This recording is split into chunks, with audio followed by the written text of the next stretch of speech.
Living in South Ashfield Heights, everything seemed normal until one day, my life took a bizarre turn. Room 302, my own apartment, became a prison, trapping me in a nightmare. Strange dreams haunted my sleep, and to my horror, I found myself unable to escape. The windows were sealed, the front door chained from the inside, and my cries for help went unheard. No one, not even those right outside my door, could hear me. It was as if I was in a world of my own, disconnected from reality. The residents around me carried on with their lives, oblivious to my predicament.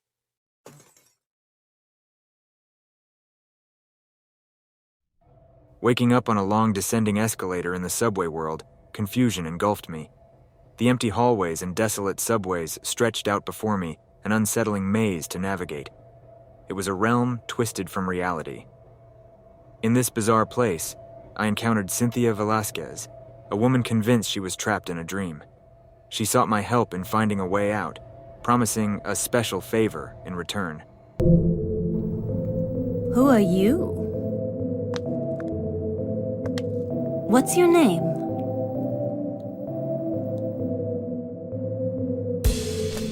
Henry.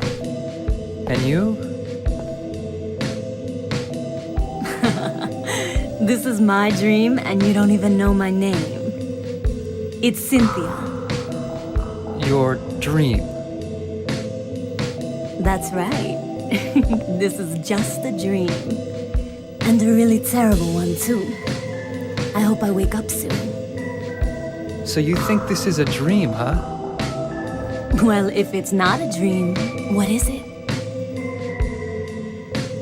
Anyway, I want to get out of here, but I can't find the exit. Say, will you help me find it? I'm kind of scared all alone. I'll do a special favor for you later. It's just a dream, so I might as well have some fun. As we traversed the eerie corridors, Cynthia suddenly felt unwell and rushed into a nearby restroom, leaving me alone in this nightmarish dimension.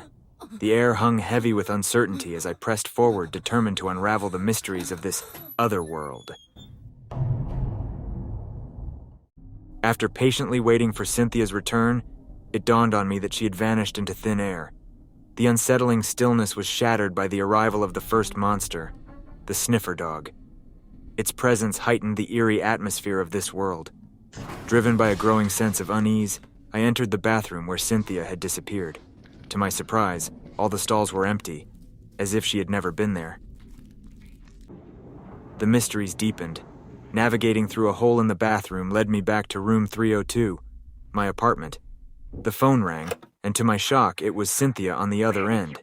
She pleaded for my help, claiming she had a token that could aid my progress.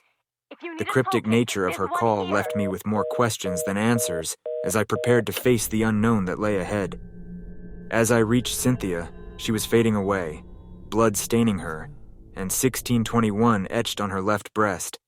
I held her close, but she apologized, unable to fulfill her promise. I reassured her, whispering it was just a dream. In my arms, Cynthia slipped away. Scattered on the floor were remnants of her makeup, a haunting reminder of the nightmare she couldn't escape. It's just a dream, right? I think I drank too much last night. I never got to do that special favor for you. I feel like I'm dying. It's okay. It's just a dream.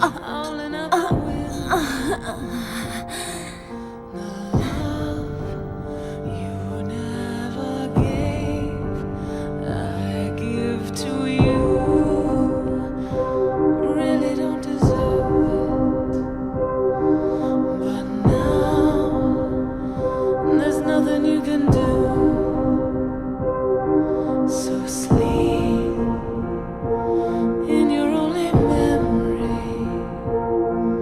of me.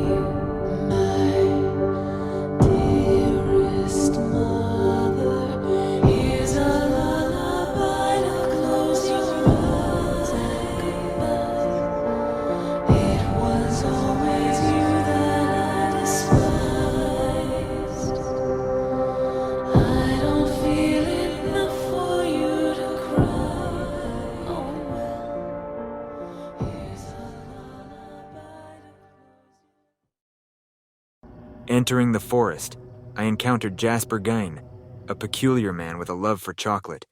Beside a looming rock, we struck an odd deal. I swapped the chocolate milk in my fridge for a spade from Jasper. Using the spade, I dug beneath tree roots shaped like ominous arms, uncovering a key. This key unlocked the door to the Wish House, an orphanage steeped in the teachings of the enigmatic order. Inside, my journey took a chilling turn. A brief encounter with Walter Sullivan, not as the adult I expected but as a young child, added a layer of unease.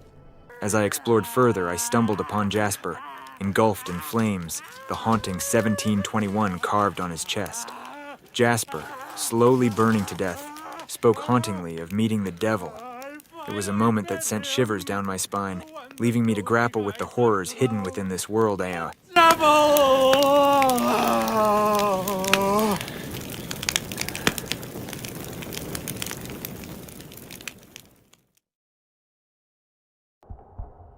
Stepping into the water prison world, a cylindrical nightmare nestled in Toluca Lake, I confronted the eerie challenge of navigating through cells. Some held peculiar holes, later revealed as corpse disposal chutes, serving as keys to unlock cells on lower levels. As I explored this unsettling place, a grim reality unfolded. The prisoners, including children taken from the orphanage, were under constant surveillance. The locks on their cell doors were gradually deteriorating, trapping them in a sinister dance with their inevitable fate. The grim truth surfaced. Many prisoners, these helpless souls, were starved to death in this twisted and nightmarish water prison. The weight of their silent suffering hung heavy in the air, a haunting testament to the horrors concealed within this other world.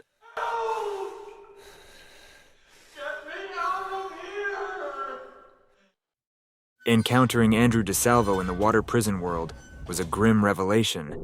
A former guard, his dark past involved the abuse of children confined within the prison's walls. A twisted sense of duty led me to free Andrew from his locked cell.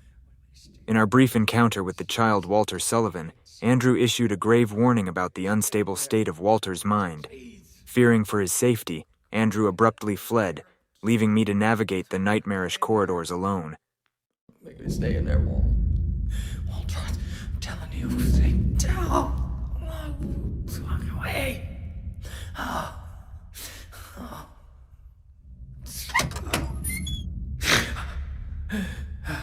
Who is that boy? And who are you? His name's Walter. Walter Sullivan. I used to work at the orphanage watching the kids. I'm Andrew DeSalvo. They tried to make it seem like an orphanage, but according to that town's holy scriptures, it was actually the center of their religion. And that kid Walter, he was really into that mumbo jumbo. Especially that descent of the Holy Mother business. It was scary. Oh God. Oh my God. Oh my God. Oh my God. As I entered a kitchen area, a peculiar revelation unfolded. Inputting the 4-digit code 0302, the same as my apartment room, granted me access. There, I discovered Andrew's lifeless form, floating in water. It seemed Walter Sullivan had claimed another victim, leaving the chilling mark 1821 carved into Andrew's stomach, a stark reminder of the escalating horrors that lurked within the water prison world.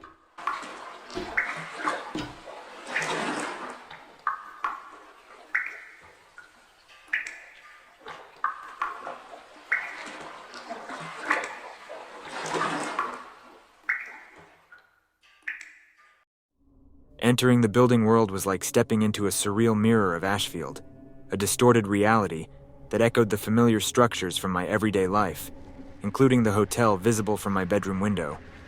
The complexity of the maps was disorienting, with numerous floors and an astounding 23 basements. In the midst of this labyrinth, a significant discovery awaited me, my first sword of obedience. The weight of this newfound tool, a weapon to navigate the twisted otherworld, added a layer of surreal urgency to my journey. The building world, with its intricate design and mysterious depths, became a challenging landscape that tested both my resolve and understanding of the enigmatic forces at play. Encountering Richard Braintree, a fellow resident from my apartment building, added a layer of familiarity to the unsettling building world. Living just across from me, a floor below, Richard chose to navigate this twisted realm on his own. Across from me. Yeah, my name's Henry. I'm Richard Braintree, from 207. What the hell's happened to us? That hole in this freaky world. But if you're here too, then there must be something wrong with the whole apartment building. That must explain what happened to that other guy, too. What other guy? The guy who lived in 302 before you. A journalist. He disappeared one day. He got pretty crazy towards the end. Shut himself up in his room and wouldn't come out. Anyway, I'm getting the hell out of here. You should too, if you know what's good for you. Wait. Watch out for that kid.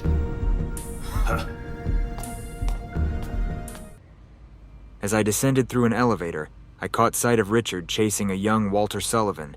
A sudden scream pierced the air, sending a shiver down my spine. Racing to the source, I reached the top of a large staircase, only to discover a chilling replica of Richard's apartment, room 207. Stepping inside, a nightmarish scene unfolded. Richard, electrocuted in an electric chair, bore the mark 1921 on his forehead. The child Walter pointed ominously outside a window, then vanished into thin air.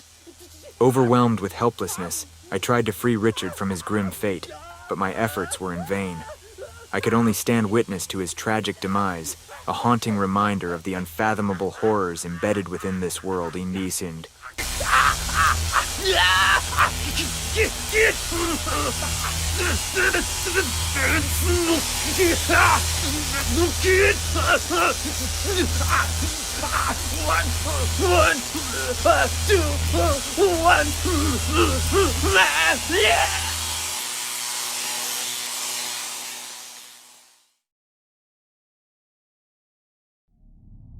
Entering the fifth otherworld, my own familiar South Ashfield Heights had transformed into a nightmarish realm. Rust, chains, and pulsating, bleeding walls created a grotesque alternate version of my apartment building. Witnessing Walter Sullivan as an adult, knocking on Eileen Galvin's door, triggered a chilling realization. The line between victim and perpetrator blurred, leaving me to ponder whether the next target would be Walter himself or my neighbor, Eileen. As I navigated the distorted halls, the agonizing sounds of Eileen being brutally beaten by Walter echoed through the air. Each passing moment intensified the horror, leaving me trapped in a surreal nightmare where the boundaries of reality and nightmare intertwined with ominous uncertainty. It looks like my apartment. But what the hell is this? Completing the harrowing exploration of the distorted apartment building, I stumbled upon a key within my own room. This key, unlocking Eileen's door, led to a heart-wrenching discovery. Inside, I found child Walter standing before a severely injured Eileen, blood staining the aftermath of the adult Walter's assault. In a surreal moment, Eileen thanked the child Walter for protecting her from his older self. Helplessness overwhelmed me as I watched Eileen, battered and broken, appear to succumb to the injuries inflicted upon her. The gravity of the moment weighed heavily on my conscience, trapped in a nightmare where the line between protector and tormentor blurred in the most haunting of ways. Surreal nightmare, where the boundaries of reality and nightmare intertwined with ominous uncertainty.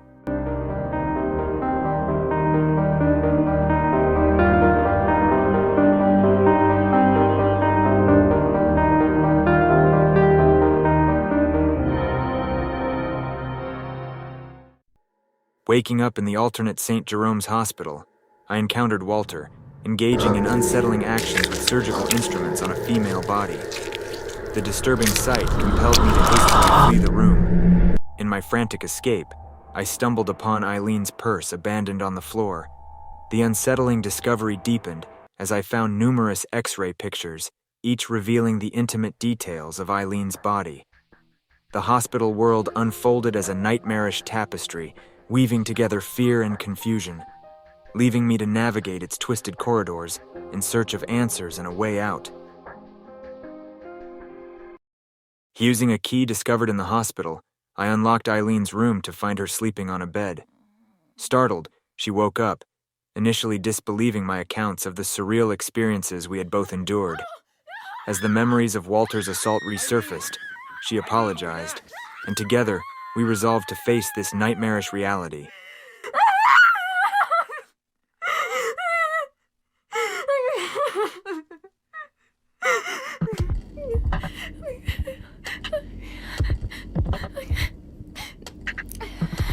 Henry? From next door? What are you doing here? I don't know where to start. There was this strange hole in my room. I saw people getting killed. All these weird other worlds. And I saw you get attacked too. What are you talking about? I'm supposed to believe that? But it's true. And there was a kid with you.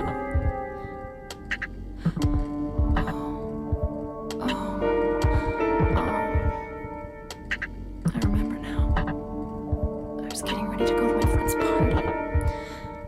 The boy protected me from the man with the coat.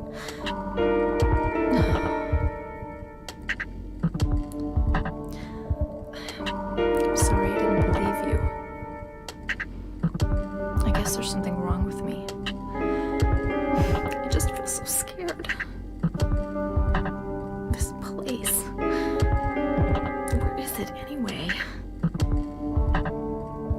I don't know either.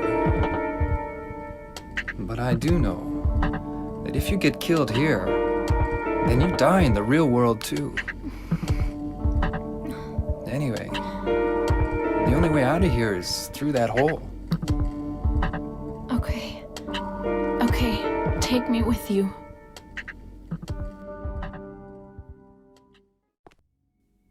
Guiding Eileen to a mysterious hole, I soon realized she wasn't with me when I woke up. A sense of urgency propelled me back to my apartment, where a reunion with Eileen brought an unsettling revelation. Only I could navigate these enigmatic holes. In a crucial exchange, Eileen shared details about Joseph Schreiber, a journalist who vanished months before my arrival in room 302. Both Eileen and I committed to delving into the deepest recesses of this twisted reality in search of the ultimate truth. The echoes of uncertainty and the resolve to confront the unknown propelled us forward into the heart of the mysteries lurking within the confines of room 302. I can't stay here by myself. I'll be cursed. I know it. What am I gonna do? I might know a way to save you. Do you know about someone named Joseph? Yeah. He was the guy who lived in your apartment before you. I think he was a journalist or something. He disappeared about 6 months before you moved in. But toward the end, he started acting really weird. Yeah. He was doing an investigation about a religious cult and a man named Walter Sullivan. I got this letter from him. He told me to go down into the deepest part of him, and to look for the ultimate truth. Let's do that. There must be something down there.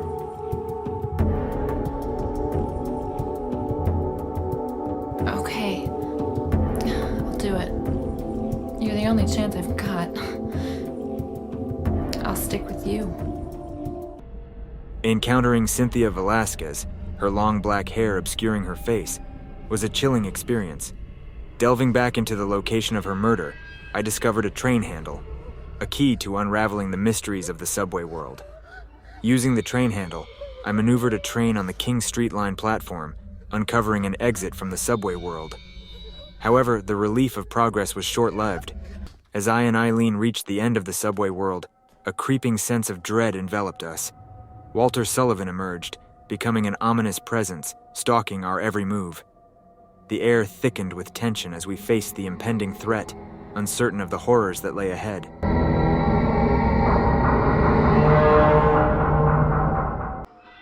Encountering the victim, Jasper Geen was a surreal and horrifying experience. He stood engulfed in flames, holding a chalice, a haunting sight etched into my memory. As I explored this nightmarish world, the realization dawned that Walter Sullivan was relentlessly pursuing both Eileen and me. The sense of impending danger heightened with each step. Amid the twisted remnants of the Wish House orphanage, now a charred ruin, I stumbled upon a wheelchair with a limbless doll. Another encounter with the child Walter added to the unsettling atmosphere. It became clear that unraveling these mysteries held the key to our escape. Finding the missing limbs of the doll in various wells triggered a bizarre sequence. The doll, now complete, moved its wheelchair. Eileen and I discovered an exit beneath, a glimmer of hope in the midst of the otherworldly horrors that surrounded us. Seeing Andrew DeSalvo in this nightmarish place was unsettling. Shirtless, and clutching a key vital for progress, he became an unintentional obstacle. Driven by necessity, I subdued Andrew, pinning him down with a sword of obedience. Taking the key from his grasp, I unlocked an underground exit. The cold necessity of this act weighed heavy on me as I pressed forward, my journey through the water prison growing more fraught with each step. Facing Richard Braintree in this perplexing otherworld revealed an unexpected ability: teleportation. As I navigated the unsettling landscape, I stumbled upon a memo detailing the search for memories, 4 crucial reminiscences needing restoration to their original places. Upon successfully returning the reminiscences, a clock chimed, setting the stage for a chilling encounter: the boss fight with the one truth. Battling this formidable foe alongside Eileen became a pivotal moment in our quest. Post-battle, a door unlocked, offering an escape from the nightmarish realm. Walter Sullivan made a brief appearance in a cutscene where his older and younger selves crossed paths. A strange exchange unfolded as the older Sullivan kidnapped his younger self, revealing cryptic details about their mother and a fate yet to unfold. As we made our exit, the echoes of this encounter lingered, leaving me to grapple with the enigmatic forces at play in the revisited otherworld. Walter Sullivan. It's time to complete the 21 sacraments. But that's my name. And what are the 21 sacraments? Don't worry. You'll know soon enough. Well, let's go and see Mother. Let me go, that hurts!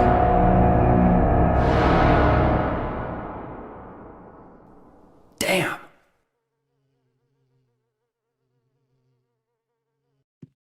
Just before revisiting the apartment world, I encountered a peculiar otherworld, leading to room 302 of the past. This unexpected journey brought me face to face with Joseph Schreiber, the ghostly 15th victim of Walter Sullivan, a soul with good intentions. In this room, Joseph's presence lingered, his warning echoing through the air as he shared insights about the impending danger posed by Walter. The red typewriter hinted at the room's true owner, marking it as Joseph's sanctuary.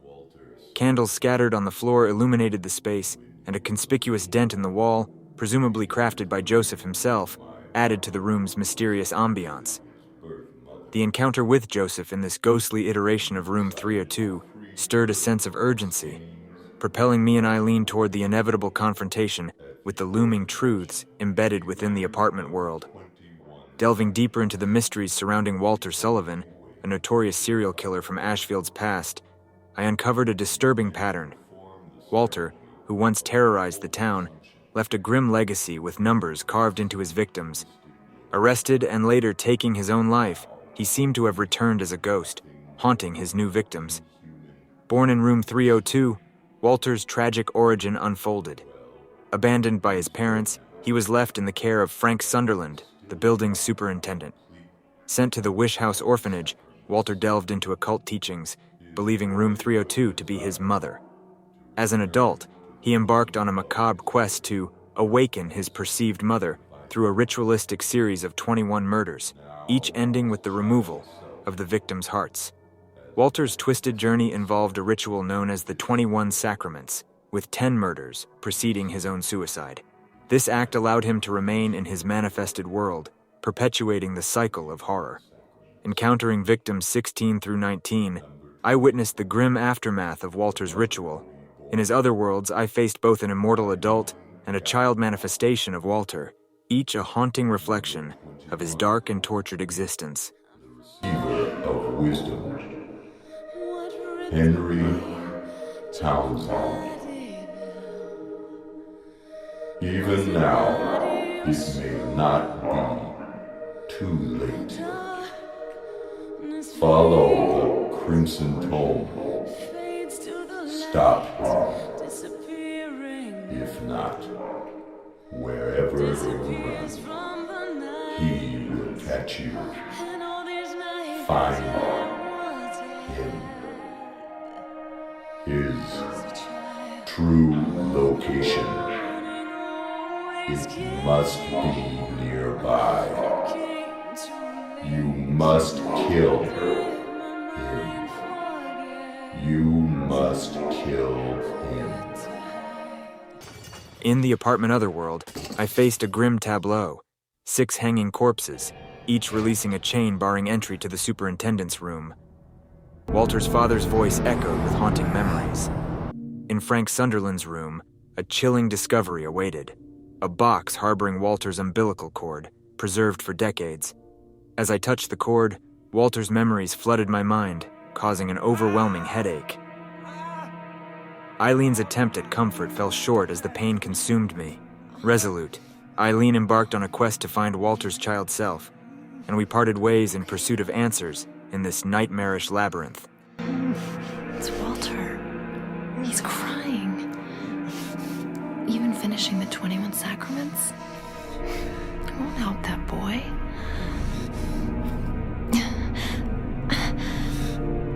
I'm going back, Henry. To the room where he is.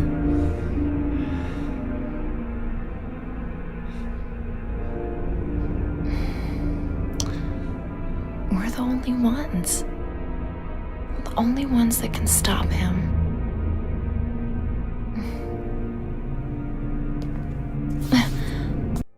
Returning to room 302, I discovered Walter's corpse missing, replaced by a foreboding black abyss.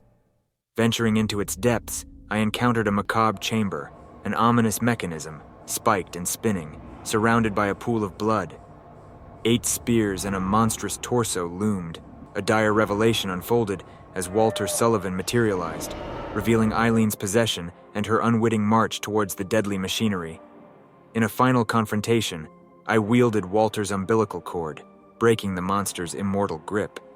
The battle ensued, ending with Walter's defeat and the cessation of his dark machinations.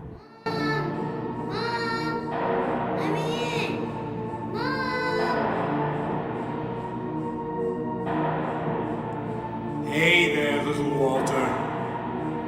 Just a little longer now.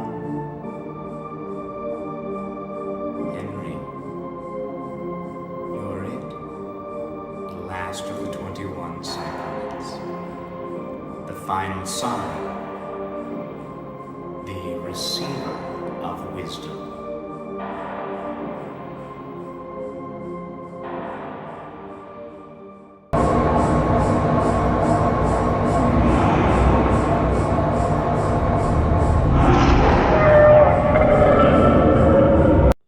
As Walter crumbled to the floor, his plea for Mom echoed, and the room convulsed. Eileen, now free from possession, slumped to the ground. I called out to her, reaching in desperation. In the apartment world, young Walter's plea faded, and the door to my apartment creaked open. Walking away from South Ashfield Heights, I couldn't help but glance back. Eileen's name escaped my lips.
A day later, in a regular hospital, Eileen and I shared a moment. A smile passed between us as I handed her a bouquet, hinting at a stronger bond. Eileen teased about finding a new place to live. This, the best ending, marked a journey through the dark realms to a brighter connection.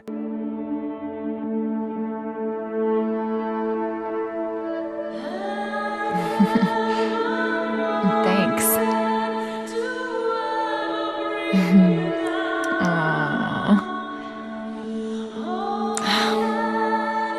Guess we'll have to find a new place to live, huh?